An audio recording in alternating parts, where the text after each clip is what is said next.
नया रास्ता पाठ 8।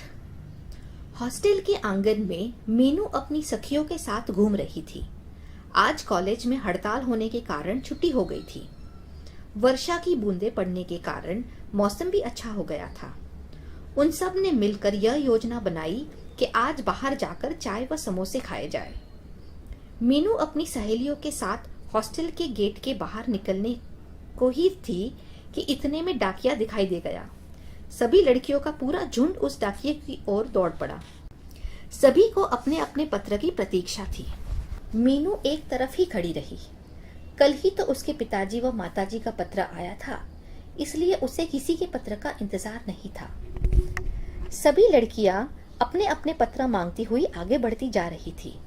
जिन जिन के पत्र आए वे सभी प्रसन्न नजर आ रही थी और जिनके पत्र नहीं आए थे वे उदास दिखाई दे रही थी।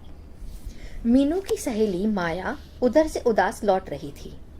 आज भी उसका कोई पत्र नहीं आया था। लगभग 1 महीने से उसकी कोई चिट्ठी नहीं आई थी, जबकि माया 4 पत्र लिख चुकी थी।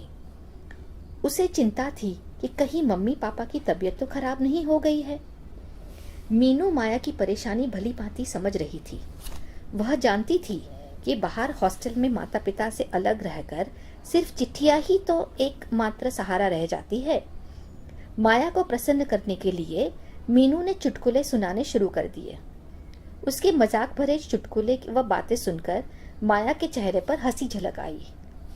अभी वे सभी सखियां बाहर जाकर चाय समोसे खाने की सोच ही रही थी कि इतने में वर्षा की बूंदें तेज हो गई। वर्षा में बाहर निकलना उन सब ने ठीक न समझा। तभी उन्होंने कैंटीन में नौकर को बुलाकर उससे हॉस्टल से बाहर वाली कैंटीन से चाय व समोसे मंगवाए। सभी लड़कियां बरामदे में बैठ गई। अब इंतजार था चाय व समोसे का। सभी की निगाह गेट की ओर ही थी कि कब नौकर चाय समोसे लेकर आएगा। तभी अचानक एक टैक्सी आकर रुकी। उसमें से एक सुंदर सी लड़की उतरी। पास आने पर पता चला कि वह मीनू की घनिष्ठ सहेली नीलिमा थी। नीलिमा को पहचानते ही मीनू खुशी से उछल पड़ी। तुरंत ही अपनी कुर्सी से उठकर वह नीलिमा से गले लग गई। के गले जा लगी। आज कितने दिनों के बाद वह अपनी प्यारी सखी से मिली थी। इतने में ही नौकर चाय समोसे ले आया। चाय समोसे देखकर नीलिमा बोल पड़ी, अरे वाह, ऐसे मौसम में चाय समोसे, बस मजा आ गया। नीलिमा का हॉस्टल की और सहेलियों ने भी स्वागत किया। कितना अच्छा लग रहा था उसे, कितना अपनापन था सब में। यह सब कल्पना करके ही नीलिमा का दिल प्रसन्नता से प्रफुल्लित हो उठा।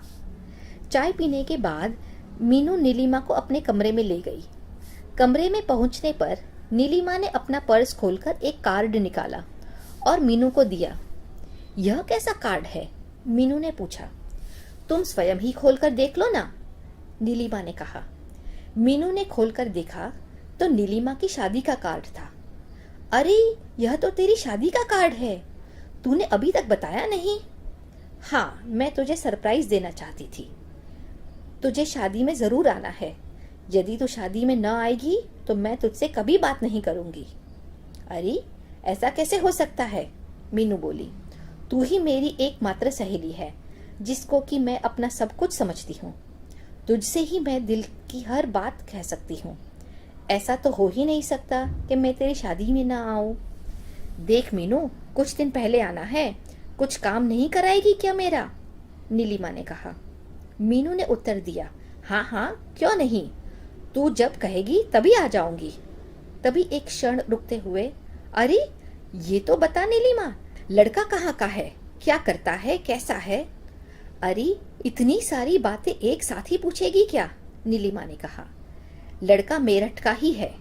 उनकी अपनी फैक्ट्री है। काफी पैसे वाले आदमी हैं। उनका नाम सुरेंद्र है। देखने में बहुत स्मार्ट है, रंग भी साफ है, नाक नक्श भी अच्छे है।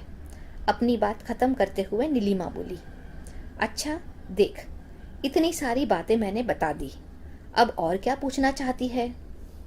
घर पर सब ठीक तो होंगे ही? मीनू ने पूछा। हाँ, घर पर सब ठीक है। मेरे अशोक भैया डॉक्टर बन गए हैं। आजकल वे दिल्ली में ही है। तभी नीलिमा एक झटके के साथ खड़ी हो उठी। घड़ी में 5 बज चुके थे। उसे मेरठ से अपने घर भी वापस आना था। मीनू उसे छोड़ने के लिए बाहर तक आई। चलते चलते भी नीलिमा उससे वादा कराकर गई थी कि उसे शादी में जरूर आना है। नीलिमा को गेट तक छोड़कर आने के बाद मीनू सीधे अपने कमरे में चली गई। उसने शादी के निमंत्रण पत्रों को फिर से खोलकर देखा। उस निमंत्रण पत्र को हाथ में लेकर वह फिर अतीत की स्मृतियों में डूब गई। वह अपने को अभागन महसूस कर रही थी। कई लड़के उसे देखकर नापसंद कर चुके थे। यह कल्पना करते ही उसका दिल भर आया। तभी उसने अपने को संभाला और अपनी सहेलियों के साथ बाहर चली गई।